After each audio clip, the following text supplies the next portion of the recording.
Hola a todos, espero que ustedes se encuentren bien. Hoy vamos a hacer una práctica de escucha.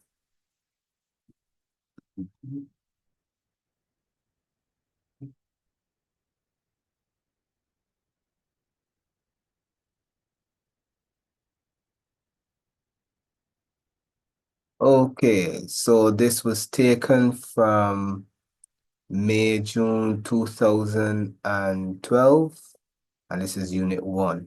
Okay. Mm-hmm. All right. So I'm going to read the selection, and then we are going to go through the answers accordingly, okay?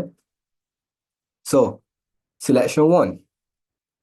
Un estudio de 1,000 participantes elaborado por la Universidad de Santiago revela que los jóvenes entre 13 y 15 años que ven la tele más de 2 horas al día son más propensos a sufrir dificultades psicológicas.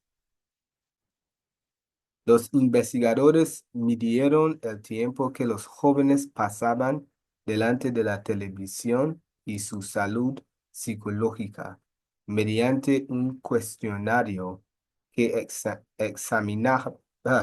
que examinaba su hiperactividad y sus dificultades emocionales con otros jóvenes de su edad.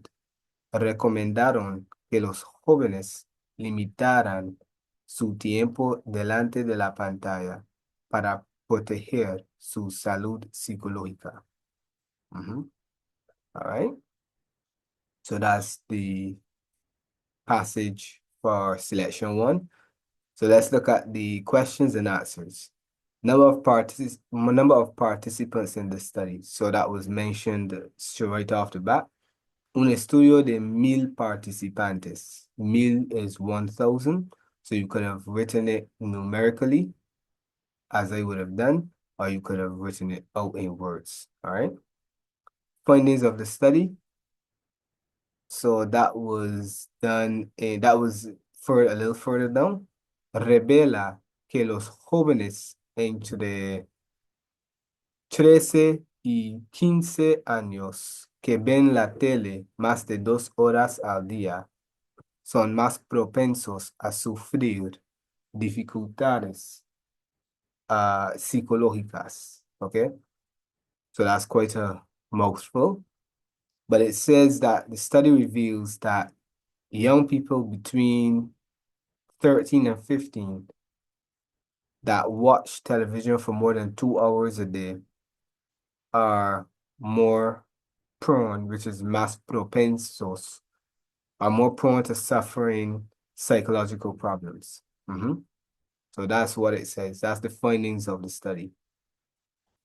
All right. The ages of participants in the study would be easy because that was also pretty much part of the previous question.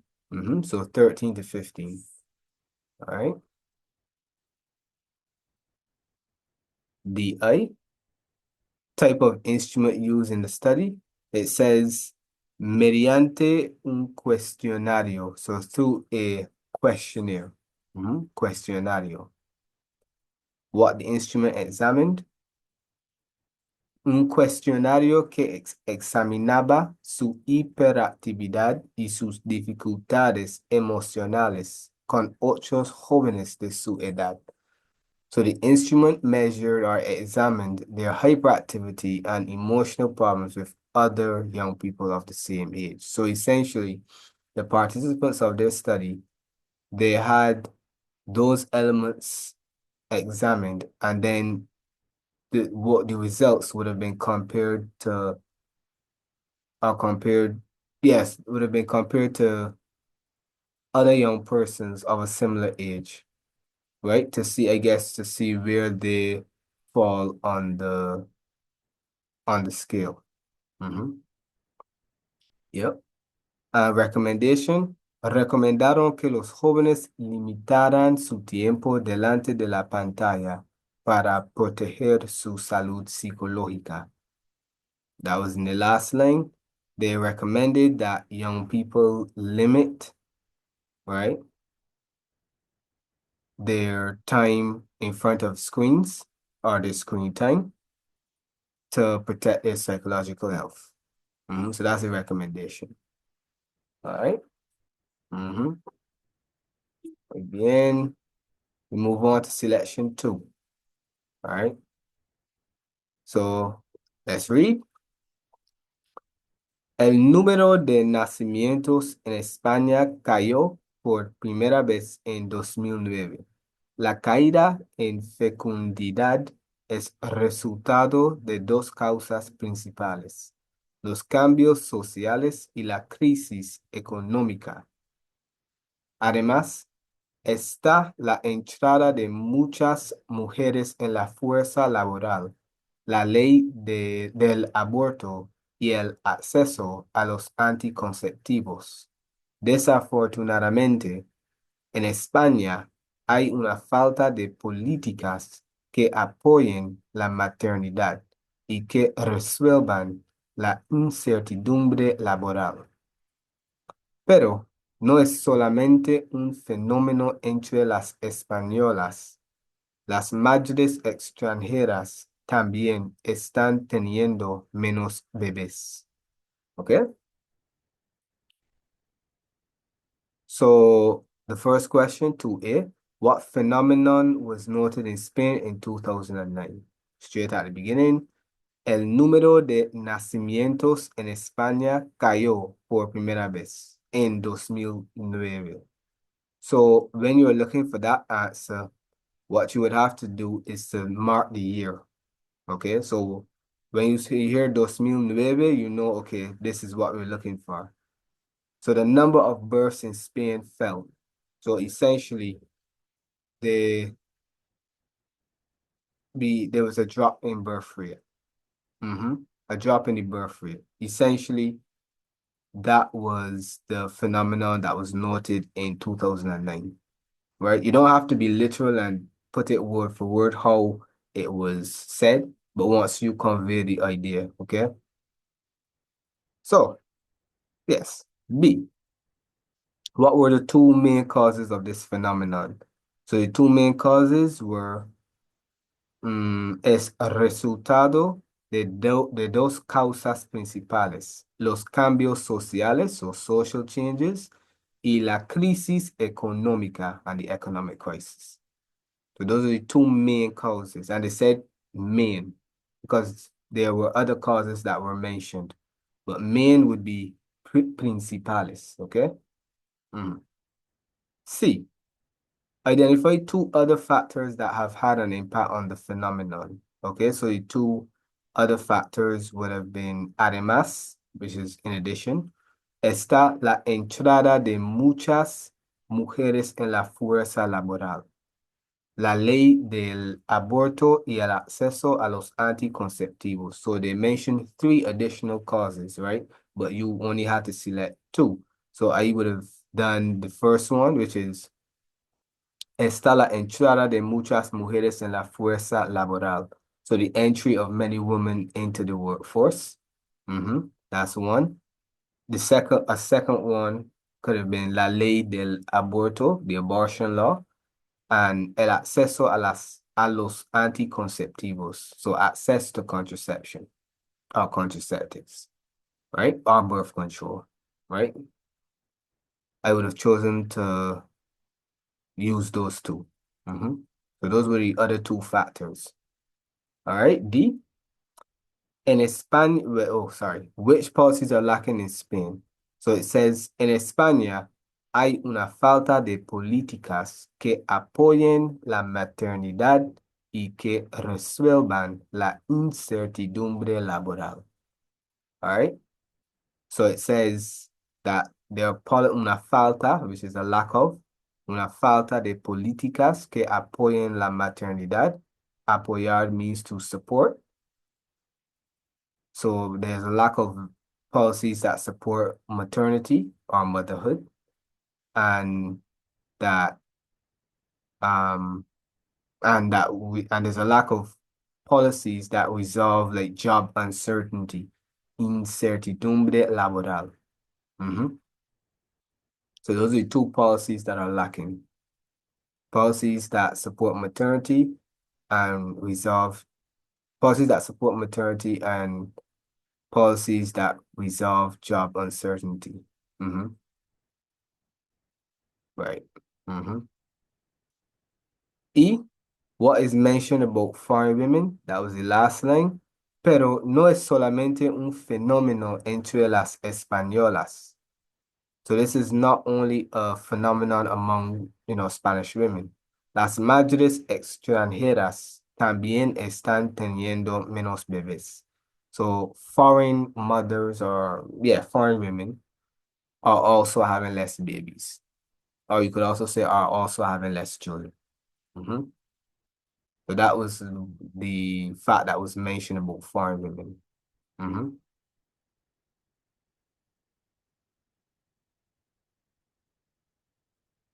All right, so selection 3, you have to tick the box to the 4 sentences that are correct.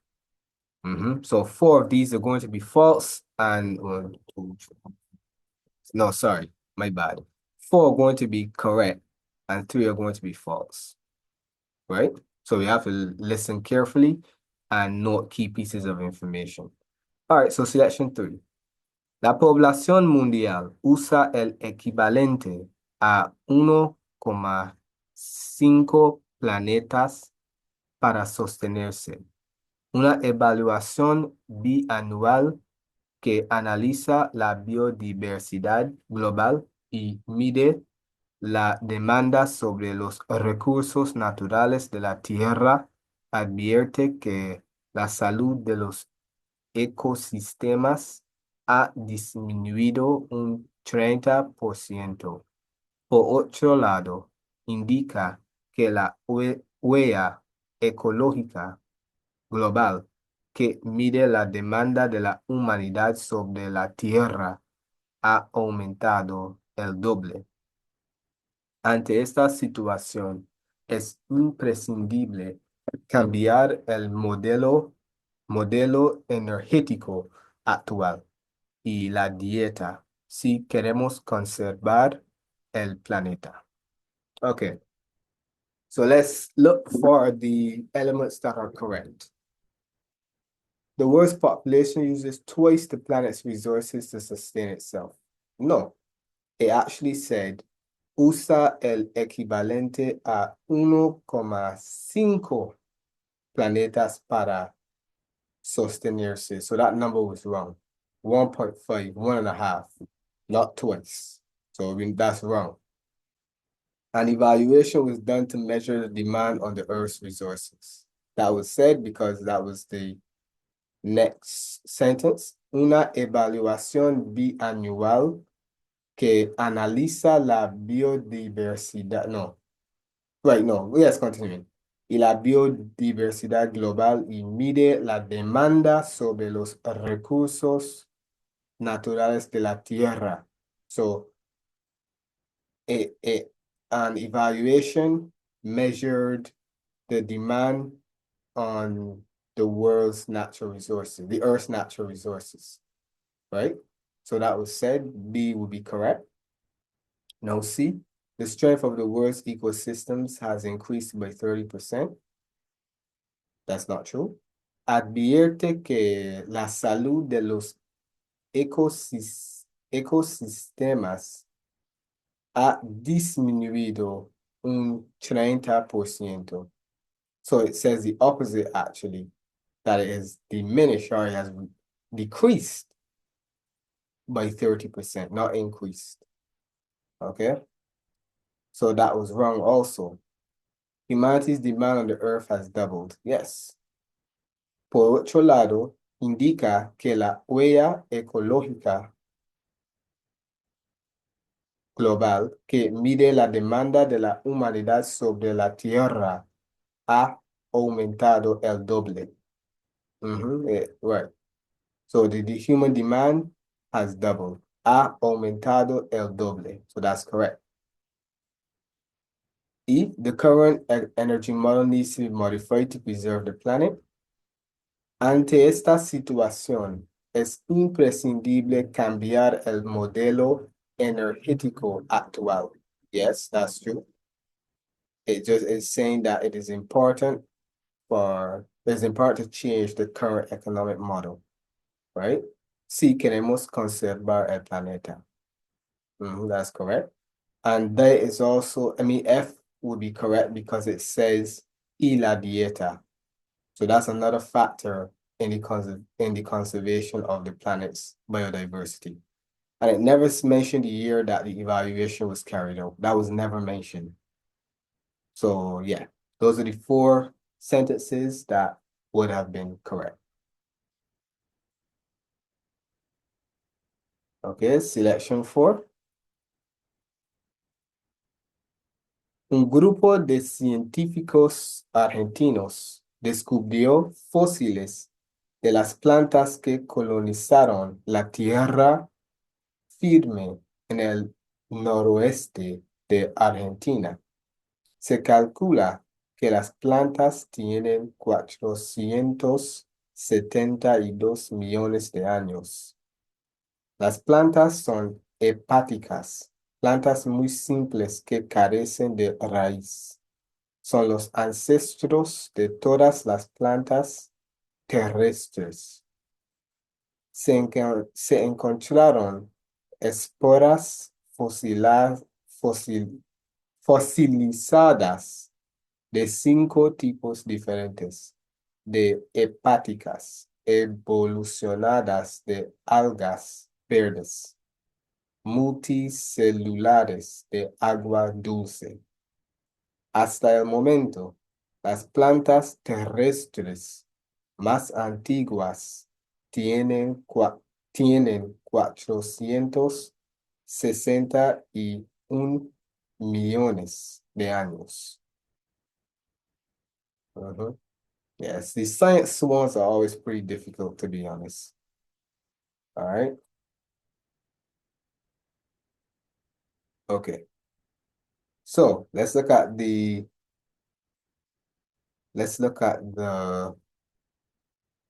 questions. 4A. Who discovered the plant fossils? So that was mentioned at the start. Un grupo de científicos argentinos. So a group of Argentinian scientists discovered the plant fossils. Where was the discovery made?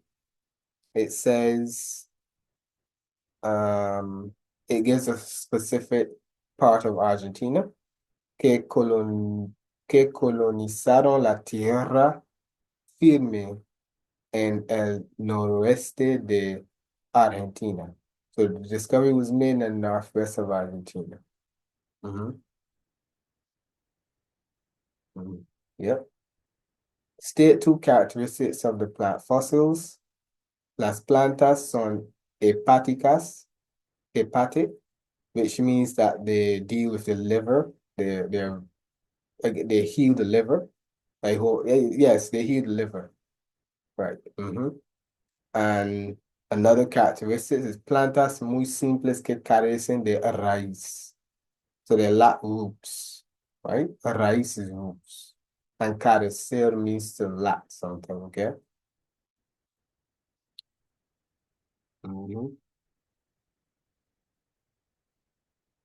But you could say, they said son los ancestros de todas, so they're the ancestors of all of the plants as well. Would that be a characteristic, no? No, I wouldn't say as a characteristic. As more, yeah, but I'll stick to those two. From what did the fossilized plant spores evolve? This was a handful. Se encontraron esporas fosilizadas de 5 tipos diferentes de hepatitis. No. Well, yes. De hepatíticas evolucionadas. So after evolucionadas, this is your answer. Evolucionadas de algas verdes multicelulares de agua dulce. That's a handful to say they evolved from freshwater green multicellular algae, right? Algae, right? Yeah, that's a handful. That's a handful. Agua dulce means fresh water. Literally, it would mean sweet water, but fresh water would be the proper translation. Mhm. All right. Muy bien. The science ones are always, environment are always pretty difficult because they involve a lot of jargon, right? That could be a little difficult to understand if you're not familiar with the terms in English. All right, so selection 5. La producción a través de cultivos de alto rendimiento resulta en la disminución de nutrientes. El cultivo de semillas híbridas y el uso de fertilizantes sintéticos elevan el volumen de materia cosechada, pero disminuyen el calcio y el potasio. Según la Organización de las Naciones Unidas, las personas que tienen estas deficiencias sufren de muerte durante el embarazo, retardo en el crecimiento y problemas de visión o ceguera. Por lo tanto, la solución está en manos de agricultores de pequeña escala que usan semillas locales y brindan alimentos sanos. Okay. So 5A, what disadvantage of high yielding crops does the selection mention? So it says la producción a través de cultivos de alto rendimiento resulta en la disminución de nutrientes. So it results in a reduction in nutrients. That's the disadvantage. What two methods are being used to increase the production of high yielding crops? El cultivo de semillas híbridas. So that is the cultivation of hybrid seeds, right? Y el uso de fertilizantes sintéticos. So and the use of synthetic fertilizers, right? So those are two methods that are being used to increase the production of high yielding crops. C, state two adverse effects of this type of production on a person's health. So it says, pero disminuyen el calcio y el potasio. So it says that it reduces calcium and potassium, but that doesn't tell us what effect it has on the person's health. So we have to continue. Según la Organización de las Naciones Unidas, las personas que tienen esas deficiencias sufren de muerte durante el embarazo. So in that case, you're talking about women. Women can die during pregnancy because women are the only ones who can get pregnant, right? Y retardo en el crecimiento. So that could be retardation in growth, growth being prevented, right? And problemas de visión o ceguera. You only have to say two. So vision problems or even blindness. Ceguera is blindness. Okay. Cool. And then how can this problem be solved? Por lo tanto, la solución está en manos de agricultores de pequeña escala. So those are small scale farmers que usan semillas locales that use local seeds y brindan alimentos sanos to produce healthy foods. So that's a solution. Small scale farmers that use local seeds to produce healthy foods. So they essentially need to use local seeds to produce healthy foods. Muy bien. So that's the end of section A. Now we go on to the interview. And this interview is going to be with Ana Rodriguez about women in the society. All right. So we'll do it in parts. So I'll do part one and then I'll go to part two. All right. So part one. Mm-hmm. And obviously because the two persons are speaking, I would have to identify which perspective I'm speaking from. So in part one, entrevistador o interviewer. Bienvenida, Ana. ¿Puede usted decirme un poco de su vida? Ana, con mucho gusto. Yo soy Ana Rodríguez. Soy ingeniera industrial y trabajo hace 12 años en la empresa del petróleo. Entrevistador, ¿cuál ha sido el reto principal que le ha impuesto su condición de mujer? Ana, bueno, yo diría que en España mucha gente cree todavía que la profesión de ingeniero es para hombres. Cuando uno invade el campo de trabajo, sobre todo en los comienzos de la carrera, es difícil avanzar porque se nos ve más como mujer que como profesional. El reto ha sido entonces lograr el respeto de mis criterios desde el punto de vista profesional, sin tener en cuenta mi condición de mujer. Entrevistador. Y por el hecho de ser mujer, ¿a qué tipo de discriminación se ha enfrentado en el trabajo? Ana. Creo que a nivel general existe cierta desconfianza en el potencial que una mujer pueda desarrollar en una empresa, tal vez por el hecho de que una mujer pueda llegar a casarse y tener hijos. Eso nos perjudica en el sentido de que nuestra carrera podría verse limitada en su desarrollo, llegando solo hasta una posición determinada y no pasar de ahí. Pero creo también que todo está en nuestra capacidad de mostrar que podemos llegar un punto más allá. Okay, so that's the end of the first part.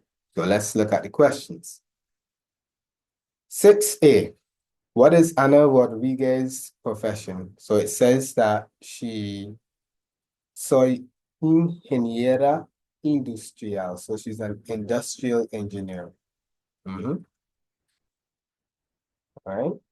B, what is the popular view of Spaniards regarding professions like Ana? So it says here, when the interviewer asks her what has been the main challenge that being a woman has caused or has imposed on you, she says, bueno, yo diría que en España mucha gente cree todavía que la profesión de ingeniero es para hombres. So many Spaniards think that engineering as a profession is for men. See? According to Anna, what has been the major challenge for her in her profession? Okay. So, cuando uno invade el campo de trabajo, sobre todo en los comienzos de la carrera, es difícil avanzar porque se nos ve más como mujer que como profesional. So it's been difficult for her to advance because she is seen as a woman as opposed to a professional. Yep. El reto ha sido entonces lograr el respeto de mis criterios desde el punto de vista profesional, sin tener en cuenta mi condición de mujer. So it's hard to earn respect for her judgment. I think that's what criterios is saying. Had a little difficulty putting that so that making sense of that. But I said her judgment. It's hard to earn respect for her judgment from a professional standpoint without considering that she's a woman. So that would have been the major challenge for her. So D, I, how does Anna explain the general mistrust regarding the potential of women as professionals? So she says, creo que a nivel general existe cierta desconfianza en el potencial que una mujer pueda desarrollar en una empresa, tal vez por el hecho de que una mujer pueda llegar a casarse y tener hijos. So it's saying that there's a general mistrust, desconfianza in the potential of a woman, given that, or maybe due to the fact that a woman can become married or have children. So that's why there's general mistrust. And it's 2 marks. So those would be 2 pieces of information. The fact that they can be married or have children, right? And I or 2. How can this mistrust be harmful to women? So she says, eso nos perjudica en el sentido de que nuestra carrera podría verse limitada en su desarrollo, llegando solo hasta una posición determinada y no pasar de ahí, right? So it's saying essentially how it can be harmful. It can limit their growth as they would not be able to pass a certain point. Yeah, so they would basically not be able to go beyond a certain point and advance. That mistrust. So they would stay at a specific point and they would never get any further. Muy bien. Part 2. So, entrevistador. ¿Cómo se puede cambiar la impresión de la mujer en el trabajo? Ana, podemos mostrar que todo está en nuestra capacidad de avanzar hasta los niveles más altos. Entrevistador.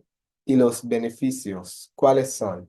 Ana, yo creo que al ser mujer nos facilita las cosas en cierto modo, pero más bien en el aspecto personal, aunque esto eventualmente podría perjudicarnos. Es como un arma de doble filo. Entrevistador. Ahora, su mayor satisfacción en el trabajo, ¿cuál ha sido? Ana, bien, son muchas las satisfacciones, sobre todo cuando hago algún trabajo que me ha costado y que haya sido criticado en algún detalle. El convencer a las personas de que tengo razón y demostrarlo luego en la práctica es una satisfacción desde el punto de vista profesional. Entrevistador. Y la frustración, ¿cuál ha sido? Ana, en cuanto a frustraciones, la verdad es que no he tenido muchas, aunque sí recuerdo algunas cuando tuve mis primeras experiencias de trabajo, pero fueron más bien cuestiones de tipo gerencial, no relacionadas con mi condición de mujer. Entrevistador. Muchas gracias, Ana, por compartir sus pensamientos con nosotros. All right, that's the end of part 2. So let's get to the questions. How can women change men's negative perception of women in the workplace? So she said, Ana said, podemos mostrar que todo está en nuestra capacidad de avanzar hasta los niveles más altos. So they can show that they're capable of anything, even reaching the highest levels. Yep. F, why is a woman's personal appearance referred to as a double-edged sword? So Ana said, yo creo que al ser mujer nos facilita las cosas en cierto modo. So she says being a woman makes things easier in some way, pero más bien en el aspecto personal. So, but rather in personal appearance, right? aunque esto eventualmente podría perjudicarnos, even though this eventually could harm us, es como un arma de doble filo. So un arma de doble filo would be the that would be the double-edged sword, un arma de doble filo, right? So she's saying that even though being a woman, in terms of personal appearance, would make things easier for them, right? At the same time, eventually, it will harm them. So that's what the double-edged sword is referring to. That's why that expression was utilized, right? G, what does Anna consider to be the most satisfying aspect of her job? So she said, sobre todo, above all, or especially, cuando hago algún trabajo que me ha costado, when I do a job that has been difficult for me, y que haya sido criticado en algún detalle, and I have been criticized to some degree, or in some detail, right? El convencer a las personas de que tengo razón y demostrarlo en la práctica. So convincing persons that I that I'm right and demostrarlo en la práctica and later demonstrating it in practice or practically es una satisfacción desde el punto de vista profesional. So that's a satisfaction from a professional standpoint. So that is mainly what she would say is the most satisfying aspect. Convincing persons that she is right and demonstrating it practically afterwards is the most satisfying aspect of her job. And H, in retrospect, how does Anna describe her early frustrations? Well, she said, en cuanto a frustraciones, so when it comes to frustrations, la verdad es que no he tenido muchas. I haven't had many. Aunque sí recuerdo algunas cuando tuve mis primeras experiencias de trabajo. Although, yes, I remember some that I had when I had my first experiences, working, pero fueron más bien cuestiones de tipo gerencial. So there were issues related to management de tipo gerencial, no relacionadas con mi condición de mujer. So they were related to management. I had nothing to do with her being a woman, right? So she did not have many. Her issues were with management and had no relation to her being a woman. So those were her early frustrations. Okay. Eso es todo por hoy. Espero que este video haya sido muy útil. Muchas gracias por ver y hasta la próxima.